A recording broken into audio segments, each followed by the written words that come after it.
საფრანგეთში 8 მაისს მეორე მსოფლიო ომის დასრულების 80 წლის თავი აღნიშნეს. 1945 წელს ნაცისტურ გერმანიაზე გამარჯვების ოფიციალურ ცერემონიას პრეზიდენტი ემანუელ მაკრონი ხელმძღვანელობდა. 80 წლის შემდეგ იმ ადამიანების მხოლოდ მცირე ნაწილია ცოცხალი, რომლებმაც საკუთარი თვალით იხილეს ომის საშინელება და რომელთაც შეუძლიათ ამ ისტორიის გახსენება.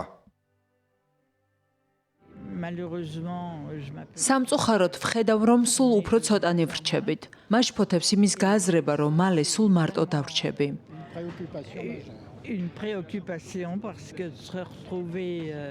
მარციანა მარცინოვსკი 9 წლის იყო, როდესაც პარიზი ნაცისტებისგან გაათავისუფლეს. ეს უკვე დავიწყებულია. ერთი რამ ცხადია, სკოლებში აღარ ვესაუბრებით მოსწავლეებს მეორე მსოფლიო, ან თუნდაც პირველ მსოფლიო ომზე.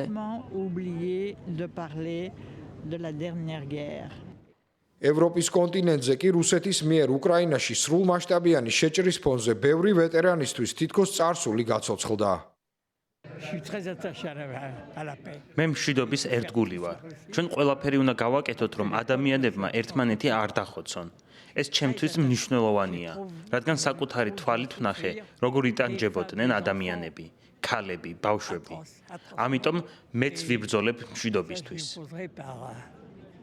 80 წლის შემდეგ იმ ადამიანების გზავნილი, რომლებსაც ახსოვთ ეს ყველაფერი მკაფიოა, მშვიდობას მოპოვება სჭირდება.